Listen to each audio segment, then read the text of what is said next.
안녕하세요. 바이블코의 타브입니다. 우리는 거듭남에 대해 알기 위해 요한복음을 살펴보고 있습니다. 예수님께서는 거듭남에 대해서 말씀하시고 그것은 바로 성령으로 난 사람이라고 설명을 해주셨습니다. 그러니까 거듭난다라는 것은 바로 영으로 태어나는 그런 존재를 의미하는 것이죠. 그래서 오늘은 요한복음 후반부에 있는 영으로 난다라는 의미를 예수님께서 설명해 주신 내용이 있는데 그 부분을 한번 살펴보도록 하겠습니다. 먼저 살펴볼 본문은 요한복음 14장 16절부터입니다. 제가 본문을 읽어보겠습니다. 내가 아버지께 구하겠으니 그가 또 다른 보혜사를 너희에게 주사 영원토록 너희와 함께 있게 하리니 라고 말씀하십니다. 이렇게 말씀하시면서 예수님께서 보혜사라는 아주 독특한 표현을 하십니다.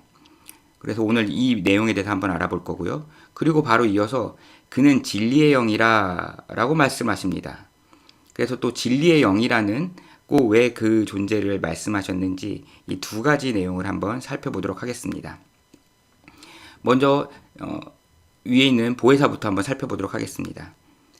내가 아버지께 구하겠으니 그가 또 다른 보혜사를 너희에게 주사라고 말씀하십니다.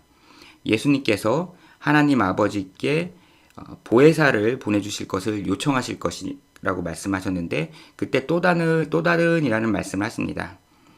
이 내용은 나중에 요한 1서, 이 요한 복음을 기록한 저자인 사도 요한이 또한 요한 1서를 썼는데 그 요한 1서를 보면 거기에 또 보혜사라는 표현을 또 사용을 합니다. 그때 예수님을 가리키는 것으로 나옵니다.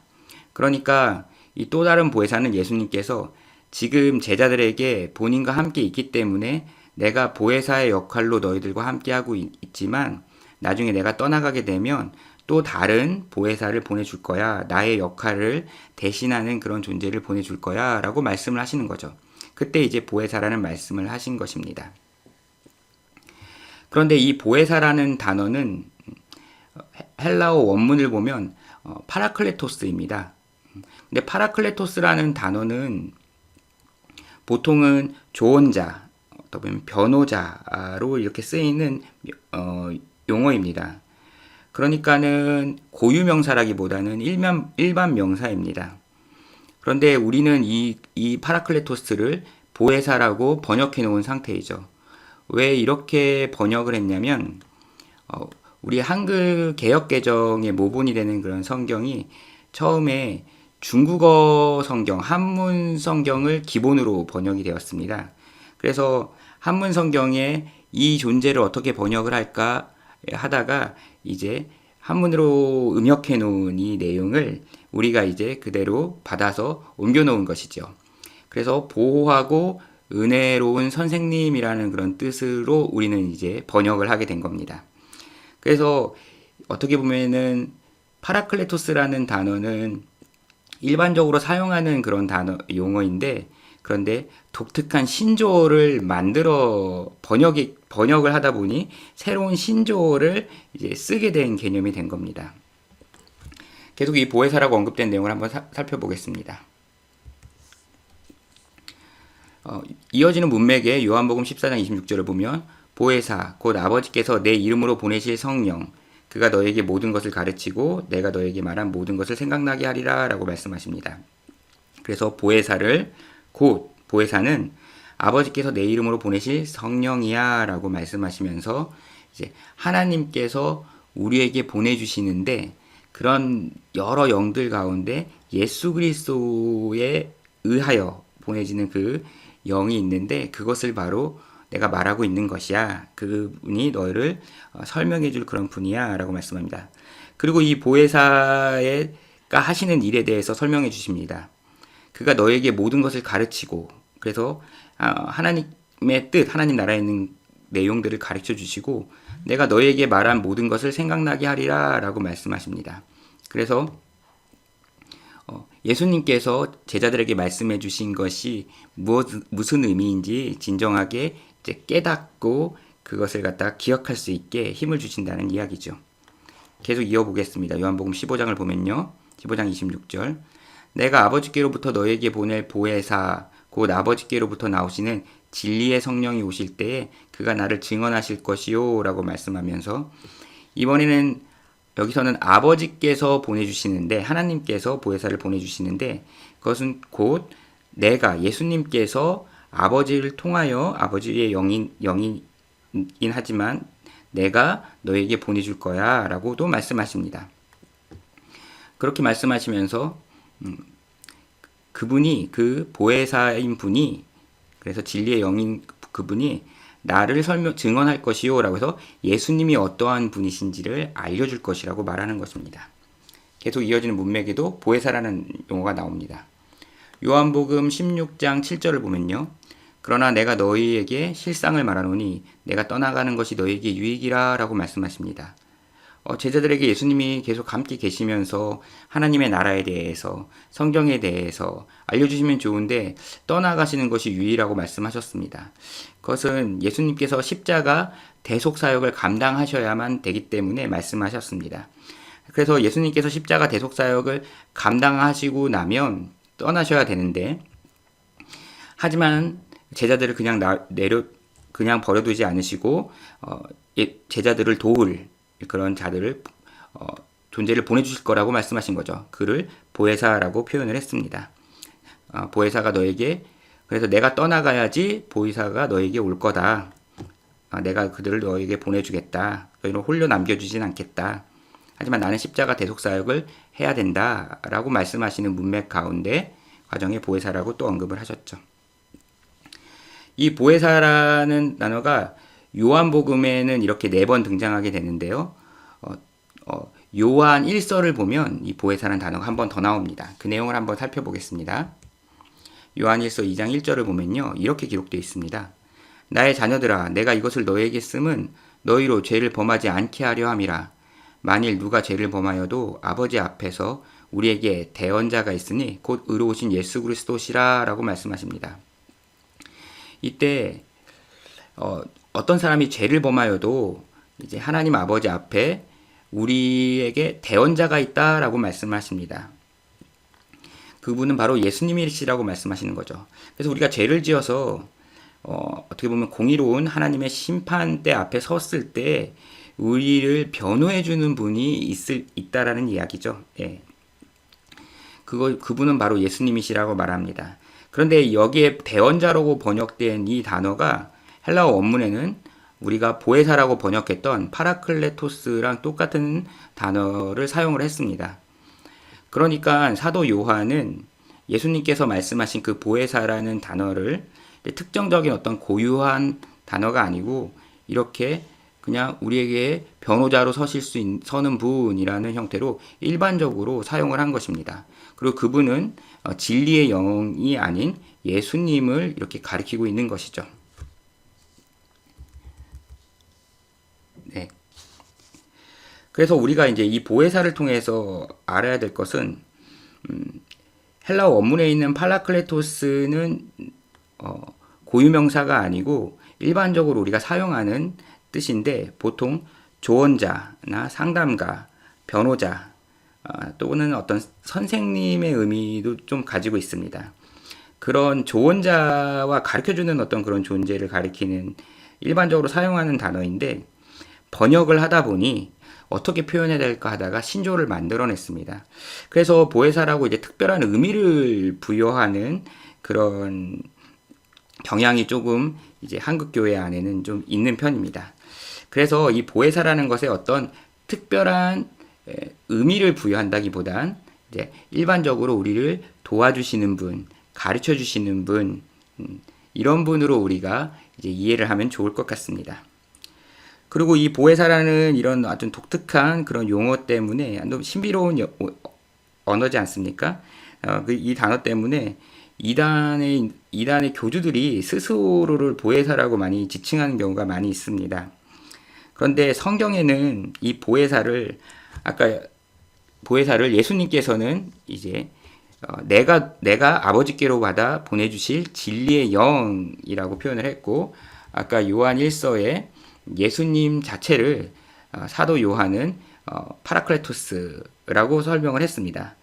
그렇기 때문에 우리는 이 보혜사라는 용어를 예수님과 그리고 예수님께서 보내주실 진리의 영에게만 이렇게 적용하는 게 좋을 것 같습니다. 그 외에 다른 존재들을 성경에 있는 어떤 이 보혜사라는 용어로 쓰면 오해도 생길 수 있고 오해가 많은 오해들이 있기 때문입니다. 번역에서 온 어떤 이런 새롭게 만들어진 용어로 인해서 이제 좀 왜곡된 진리를 왜곡되는 그런 어떤 사람들이 있기 때문에 이 용어는 이제 예수님과 예수님께서 보내주신 성령에게만 적용하는 게 맞다라고 이제 우리가 이해해야 될 것 같습니다.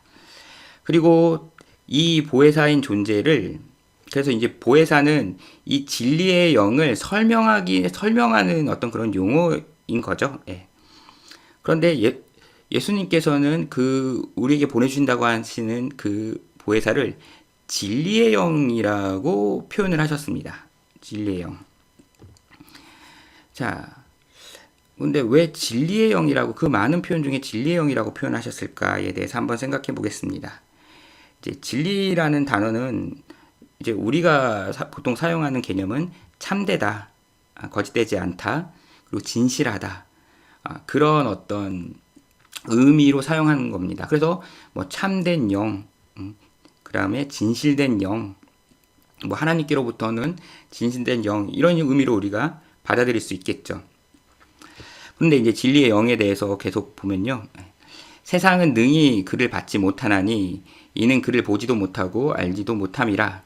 세상은 이 예수님께서 이제 보내주시겠다고 하는 이 영에 대해서는 전혀 알 수 없다라고 말씀하십니다. 그러나 너희는 그를 아나니 제자들은 알 수 있다라고 말씀하십니다. 왜냐하면 그는 너희와 함께 거하시며 또 너희 속에 계시겠음이라 라고 말씀하십니다. 그래서 예수님께서 그 진리의 영이 영원토록 우리와 함께 있다라고 말씀하셨는데 영원토록 우리와 함께 있는 그것은 바로 우리 속에 계시겠다라고 말씀을 하셔서 예수님께서 요한복음 3장에 이제 거듭나야 된다라고 말씀을 하시고 성령으로 났다라고 말씀하신 이 사건, 이 상황을 또 이렇게 이게 동일한 사건임을 우리가 알 수 있는 것입니다. 그래서 하나님의 영이 우리 안에 계셔서 우리와 함께 하신다라고 표현을 하셨고 또 영원히 하신다라고도 말씀을 하신 것입니다. 계속 보겠습니다. 그래서 그 진리의 영에 대해서 아버지께로부터 나오시는 이라고 해서 하나님의 영임을 알 수 있고요. 그 다음에 진리의 성령이라는 표현으로 계속 예수님께서는 표현하십니다. 무슨 의미가 있어서 진리라는 수식어를 써서 이 영을 표현을 하신 것입니다. 그것은 이제 잠시 후에 알게 될 것입니다. 근데 이제 진리의 영은 예수님이 어떤 분인지를 증언해 줄 것이라고 합니다. 그러니까 예수님의 사역의 진정한 의미들을 우리에게 전해 주시는 분이라는 거죠. 우리에게 참된 지혜를 주실 분이라는 얘기입니다. 그리고 계속 보면 요한복음 16장 10절을 보면 그러나 진리의 성령이 오시면 그가 너희를 모든 진리 가운데로 인도하시리니 그가 스스로 말하지 않고 오직 들은 것을 말하며 장래일을 너희에게 알리시리라 라고 말씀하십니다. 그래서 이 진리의 성령이라고 부르신 이 존재는 그라고 부르시면서 어떤 인격적인 그런 존재로 예수님께서는 표현을 하십니다. 그래서 우리를 이제 옳은 것들 가운데로 인도해 가시고 그 다음에 그 진리의 성령은 본인의 자의적인 어떤 그런 걸 말하는 게 아니고 스스로 말하지 않고 오직 들은 것을 말하며 바로 하나님 아버지께서 말씀하신 것을 우리에게 전하고 가르쳐 주신다는 말씀이신 거죠. 네. 그렇게 그것이 바로 이제 진리의 영께서 우리들에게 하시는 귀한 사역인 것이죠. 그런데 또 이런 표현도 있습니다. 요한복음 4장에 보면 예수님께서 사마리아 여인과 대화하실 때도 이런 말씀을 하셨습니다. 아버지께 참되게 예배하는 자들은 영과 진리로 예배할 때가 오나니 곧 이때라. 아버지께서는 자기에게 이렇게 예배하는 자를 찾으시느니라 라고 말씀하시면서 이 영과 진리라는 단어를 계속 이렇게 연결시킵니다. 요한복음 내에서 예수님께서는 영과 진리를 계속 이렇게 같은 연장선상에 놓으면서 이 영을 수식하는 표현으로 진리라는 단어를 사용을 하십니다. 예수님께서는 이외에 이 영에다 이 진리라는 단어를 연결을 시키셨을까? 이 영이 진실된 영, 참된 영이기 때문에 라고 우리는 생각하게 됩니다. 이 영과 진리라는 우리의 어떤 개념으로 보면요. 그런데 저는 그것보다는 조금 더 깊이 있는 의미가 있다고 생각을 합니다. 왜 그러냐면 일단 예수님께서 이 제자들과 말씀하신 이 상황은 예수님께서 헬라어로 대화를 나누시지 않고 이제 히브리어로 그들이 사용하는 언어로 대화를 나누셨을 것입니다. 그리고 히브리어인데 당시에 이제 고대 근동에서 보편화되어서 사용되던 넓은 지역에서 사용하던 아람어라는 언어가 이제 많이 섞여 있는 그런 히브리어를 사용했을 거라는 그런 견해를 가지신 분들도 있고요. 어떤 분들은 아람어를 주로 사용을 하셨을 거라고 생각을 하시는 그런 분들도 있습니다. 여하튼 예수님께서는 제자들과 나누신 대화의 직접적인 1차적인 워딩은 헬라어가 아닌 이제 히브리어였을 거라는 것이죠. 그러면은 히브리어로 그렇게 말씀하신 내용을 이 사도 요한이 헬라어로 받아 적은 것입니다. 헬라어로 이제 기록으로 남긴 것이죠. 그러니까는 우리가 신약 성경의 원문으로 보고 있는 이 헬라어도 이 알레데이아라는 진리에 해당하는 이 단어도 결국은 예수님께서 어떤 말씀을 하신 것을 번역해서 적어 놓은 것이 됩니다. 이제 2차적으로 한번 받아 적은 내용이 되는 거죠. 그러면은 예수님께서는 무슨 말씀을 하셨을까라고 했었을 때 이 대부분 이 알레데이아로 번역되는 그 내용을 알 수 있는 단어가 있습니다. 그것은 히브리어 에메트인데요. 그것을 알 수 있는 것은 헬라어로 번역된 성경 가운데 70인경이라는 성경이 있습니다. 그래서 구약 성경으로 기록된 히브리어 성경을 헬라어 그리스어로 번역해 놓은 성경입니다. 그래서 많은 신약 성경의 저자들도 그 70인경에 있는 내용으로 이게 구약에 있는 내용을 인용한 경우가 많이 있습니다. 그런데 그 70인경에 보면 구약 성경의 에메트라는 그 히브리어를 대부분 상당 부분 알레데이아로 이제 번역을 해 놓은 상태입니다. 그리고 알레데이아로 번역되어 있는 것을 우리가 진리라고 다시 번역해 놓은 상태인 거죠. 그러면은 이 단어로 번역되기 전에 에메트인 단어가 어떤 것인지를 한번 확인해 보겠습니다. 일단 에메트에 대해서 알 수 있는 제가 두 가지 이제 구약 성경에 있는 구절을 여기다 이제 인용해 놓았습니다. 에메트가 무엇이냐면요. 자, 여기가 이제 이 단어가 에메트인데요. 그리고 또 헤세드라는 단어와 에메트라는 단어는 상당히 짝꿍을 이루면서 많이 등장을 하게 됩니다. 왜 짝꿍을 이루게 되냐면 제가 이제 시편 40편에 다윗이 깨달은 거듭남이라는 그런 이 영상을 이전에 만들어 놓았었는데요. 그때도 이 내용에 대해서 설명을 드리긴 했었습니다. 지금 다시 설명을 드려보자면 이 헤세드라는 단어와 에메트라는 이 단어는 상호 간의 계약 관계, 언약 관계를 맺을 때 보통 사용하는 단어입니다. 그래서 우리는 헤세드를 인자, 자비, 긍휼 등으로 번역을 하는데요. 그 의미가 뭐냐면 그것의 본뜻은 상호 간의 계약 관계, 언약 관계를 맺게 되면 서로 잘 대해주자는 의미지 않습니까? 그러니까 잘 대해주자라는 의미가 가장 기본 베이스인 것이고 그 의미에 따라서 파생돼서 자비, 서로 잘 대해주자, 자비, 인자, 잘해주자, 그 다음에 긍휼로까지 이렇게 확대해서 다양한 파생된 어떤 의미들을 우리가 이제 현대인의 관점으로 이제 번역을 해서 사용을 대부분 하고 있죠. 여기서는 이제 선대라는 의미로 번역이 되어져 있는 겁니다.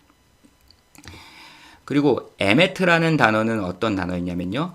이제 상호 간의 계약 관계, 언약 관계가 되었을 때 이제 잘 대해주는 것도 중요하고 또 중요한 것이 이 약속을 어기면 안 되지 않습니까? 약속을 어기지 않는 건 너무나 중요하죠.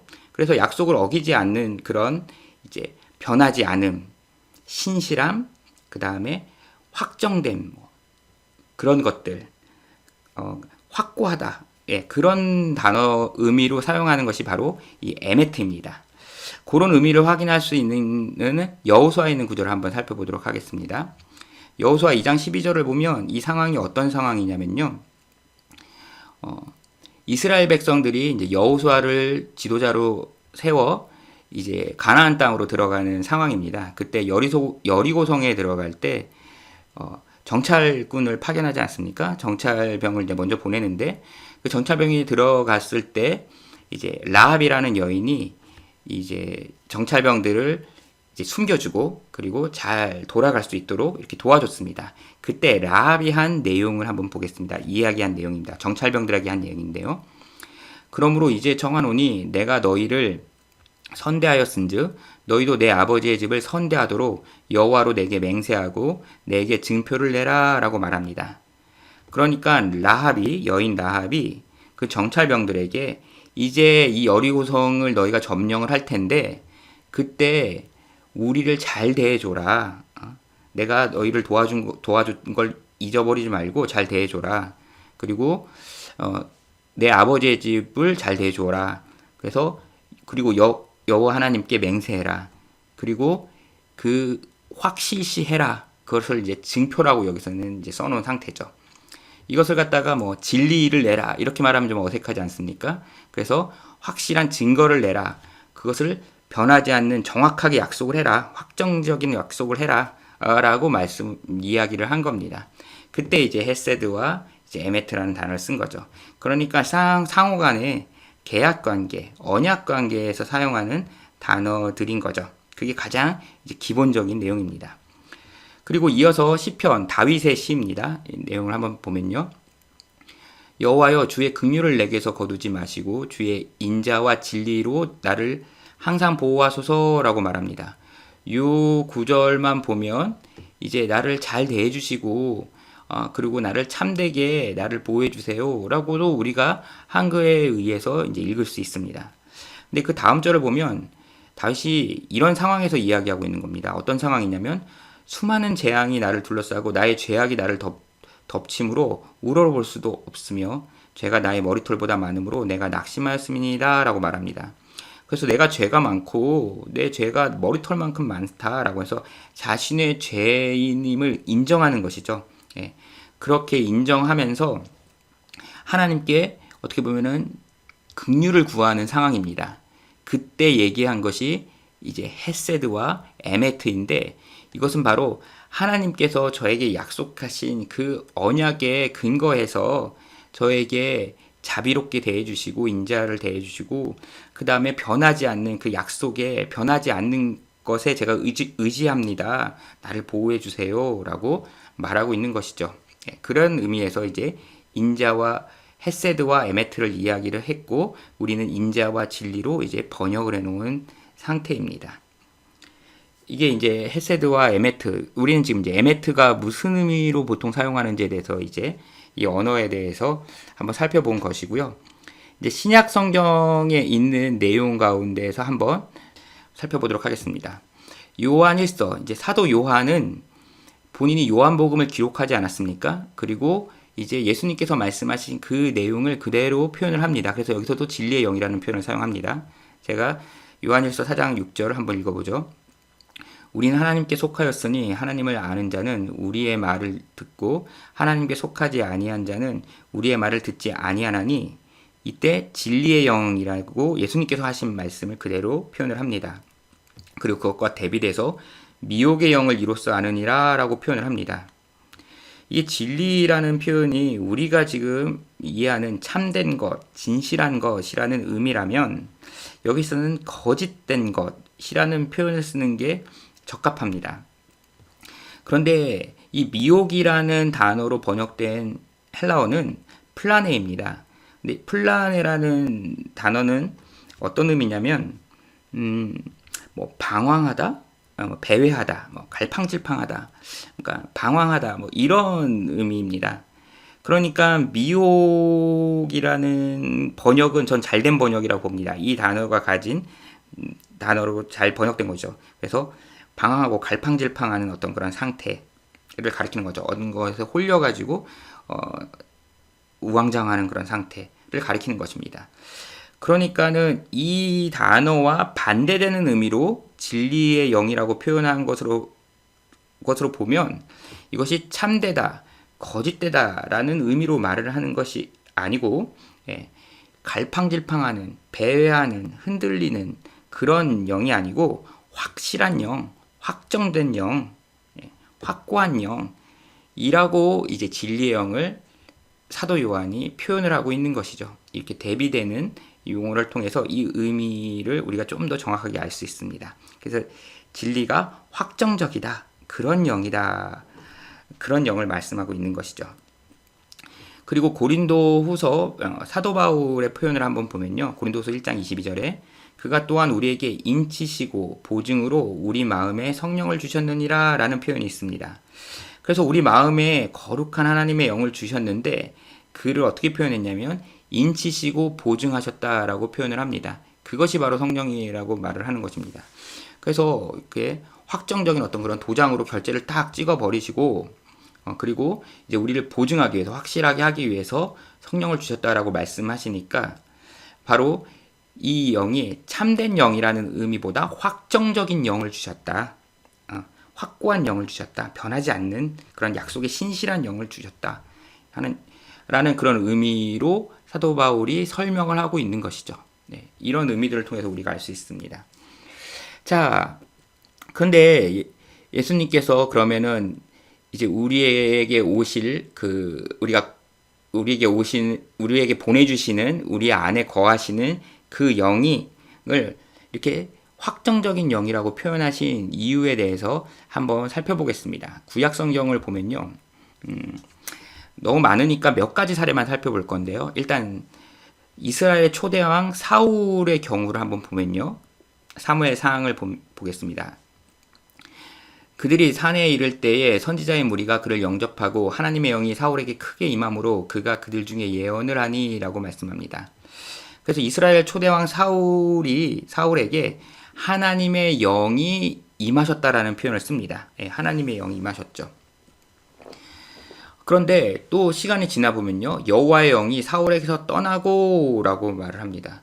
그래서 사울에게 하나님의 영이 임하셨다가 이번에는 사울에서 하나님의 영이 떠나가셨다라고 이야기를 합니다. 그리고 또 시간이 지나서 사울이 라마나요스로 가니라 하나님의 영이 그에게도 임하시니 라고 해서 이번에 또 다시 또 사울에게 하나님의 영이 임하시기도 합니다. 이처럼 하나님의 영이 구약 시대에서 표현되는 것은 하나님께서 어떤 목적에 의해서 하나님의 영이 임하기도 하고 하나님께서 영을 거두시기도 하고 하는 그런 상황임을 알 수 있습니다. 그래서 그것에 비해서 신약에서는 이제 우리에게 주시는 그 영은, 예수님께서 이제 떠나가시고 보내주실 영은 이렇게 구약 시대에 있었던 이렇게 하나님의 목적에 의해서 이렇게 움직이시는 영이 아니고 확전된 영이라고 그런 의미를 이제 말씀하신 거고, 그것을 우리가 진리의 영이라고 번역해 놓은 것이죠. 구약 성경에 두 군데만 더 살펴보면요, 민수기 보면요, 여호와께서 구름 가운데 강림하사 모세에게 말씀하시고라고 말합니다. 그에게 임한 영, 그러니까 모세에게 임했던 영이 있는데 그 영을 70장로에게도 임하게 하시니라고 말씀합니다. 그래서 이스라엘을 인도하는 모세를 하나님께서 모세에게를 어떤 영으로 이제 임하게 하셔서 하나님의 사역을 감당토록 하셨고요. 그리고 이제 또 리더들로 세운 70장로들에게도 어떻게 보면 이스라엘의 대표자들이 되는 거죠. 이 대표자들에게도 하나님의 영을, 동일한 영을 임하게 하셔서 사역을 감당하게 하십니다. 그래서 영이 임하신 때 그들이 예언을 하기도 합니다. 하지만 또 다시 걷어가셔서 다시는 하지 아니하였더라라고 해서 영을 또 하지 않게 되는 경우도 있었죠. 그래서 제한된 그런 의미로 하나님께서 어떤 목적에 의해서 사역을 맡기실 때 이렇게 하나님의 영을 이제 이렇게 일시적으로 이렇게 주시기도 하신 것이죠. 사사기에도 보면요, 삼손이 레이의 이름에 블레셋 사람들이 그에게로 마주 나가며 소리 지를 때 여호와의 영이 삼손에게 갑자기 임하심에 그의 팔 위에 밧줄이 불탄 삼과 같이 그의 결박되었던 손에서 떨어진지라라고 하면서 삼손이 사사로서의 그런 사역을 감당할 때 여호와의 영이 임하여야지만 이제 삼손이 그 사역을 감당할 수 있던 것이죠. 그래서 삼손의 어떤 힘은 영구적인 것이 아니고 하나님께서 영을 주셨을 때 그 사역을 감당할 수 있었다라는 것을 볼 수 있습니다. 그것에 비해서 네. 그래서 이제 구약에서의 어떤 하나님의 영은 하나님께서 어떤 목적에 의해서 그 사역을 감당할 수 있도록 선지자들과 사사라든지 다양한 그런 어떤 이제 왕이 되는 존재라든지 이게 그렇게 영을 갖다가 이제 보내주셔서 그 일을 감당하게 하셨었는데, 이제 그러한 하나님께서 그렇게 일하시는 게 아니고 이제 영원히 너희와 함께하는 그런 영을 보내주실 거야. 그런 존재를 보내주실 거야. 그래서 그런 의미에서 이 영원히 함께하는 영이라는 의미에서 그래서 진리의 영이라고 번역을 한 것입니다. 알레데이아라고 번역이 되어져 있는데, 이것은 바로 원래 예수께서 말씀하신 워딩은 에메트였을 것이라는 것이죠. 예, 그래서 그것은 계약 관계에 확정된 확고한 영을 주실 것이야. 구약에 있는 것처럼 이렇게 영이 간헐적으로 이렇게 제한된 그런 영이 아니고 영원히 함께한다라는 그런 의미로 이렇게 사용하신 거라는 겁니다. 그래서 이제 우리가 이 진리의 영이라는 표현을 볼 때 그런 의미로 말씀하셨구나라고 이해하면 될 것 같습니다. 자, 그리고 이제 요한복음의 이제 후반부에 이제 요한복음 이제 전체를 보면요. 요한복음 1장 아주 초반부죠. 요한복음 1장을 보면 세례 요한이 이렇게 표현합니다. 나도 그를 알지 못하였으나 나를 보내어 물로 세례를 베풀라 하신 그이가 나에게 말씀하시되 성령이 내려서 누구에든지 머무는 것을 보거든 그가 곧 성령으로 세례를 베푸신 이인 줄 알라 하셨기에 라는 이야기를 합니다. 이때 여기도 성령이 있고 여기도 성령이 있는데 사도 요한은 엄밀하게 이 용어를 조금 구별해서 쓰는 경향이 분명합니다. 이게 무슨 이야기냐면 헬라어로는 여기는 푸뉴마티 하기오라고 되어 있습니다. 이게 뭐냐면 푸뉴마티가 0이고요. 푸뉴마가 0이고요. 그 다음에 이제 하기오가 하기오스라는 이제 거룩하다라는 뜻입니다. 그래서 거룩한 영이라고 표현을 한 거죠. 그래서 거룩한 성령이라고 우리는 번역을 한 겁니다. 근데 이제 위에는 이제 푸뉴마라고 써 있습니다. 엄밀하게 말하면 이제 영에만 해당되는 것이죠. 제가 보기에는 사도 요한은 이제 요한복음과 요한 서신들을 보면 이 푸뉴마와 푸뉴마 하기오스라는 이 두 단어를 엄밀하게 이제 구별해서 좀 사용을 합니다. 예. 그런데 이제 우리가 번역할 때는 이제 문맥에 따라서 이걸 다 통칭해서 다 성령이라고 번역되어 있는 경우가 많죠. 제가 이제 기회가 되면 신약성경 전체에서 이제 푸뉴마라고 번역된 부분과 푸뉴마와 푸뉴마 하기오스라고 된 부분에 성령이라고 불리우는 곳과 그냥 영이라고 봐야 되는 그런 부분에 대해서 한글 번역 성경에는 이것이 막 뒤죽박죽 섞여 있는 경우가 많은데요. 이제 좀 구별해서 우리가 봐야 되는 그런 부분들, 구별해야지만 의미가 좀 더 분명해지는 부분들에 대해서는 기회가 되면 제가 따로 한번 설명을 드리도록 하겠습니다. 하여튼 제가 말씀드리고 싶은 것은 처음에 성령으로, 거룩한 영으로, 그러니까 바로 이 푸뉴마티 하기오라고 번역된 요 표현이 뭐냐면 바로 지금 요한복음 3장에서 말씀하셨던 바로 거듭났을 때 우리가 받는 영에 대한 표현인 거죠. 그것으로 성령으로 세례를 베푸시는 이가 바로 예수님이야 라고 이제 요한복음이 시작을 했습니다. 그런데 이제 요한복음 이제 후반부로 가면 요한복음 20장 22절을 보면 이 말씀을 하시고 그들을 향하사 숨을 내쉬며 이르시되 성령을 받으라 라고 말씀합니다. 이때 성령도 푸뉴마 하기운이라고 써져 있습니다. 그러니까 푸뉴마 영이고 하기운은 거룩입니다. 그러니까 거룩한 영을 받으라 라고 말씀하시면서 요한복음 전체가 시작과 끝을 이제 성령으로 이제 표현을 하고 있는 것이죠. 그래서 성령을 우리에게 보내주시는 분과 그 다음에 성령을 받으라 라고 말씀하시면서 요한복음 전체가 묶여 있는 것입니다. 그래서 요한복음에 있는 가장 중요한 주제 중에 하나는 바로 우리에게 임하시는 예수님께서 승천하신 후에 우리에게 보내주시는 영이 있는데 그것은 하나님의 영이기 때문에 거룩한 영이야 라는 것입니다. 그게 요한복음이 우리에게 전해주는 가장 중요한 주제 중에 하나이고요. 그리고 그것을 설명해 주시는 가정 가운데 요한복음 3장에서 그것을 바로 거듭나는 것이야. 그것은 바로 물과 성령으로 나는 것이야. 라고 말씀을 하셨던 것이죠. 그래서 오늘은 보혜사와 진리의 영이라고 불리우는 내용 두 가지에 대해서 한번 살펴보았습니다. 긴 시간 시청해 주셔서 감사합니다. 오늘은 여기까지 하겠습니다.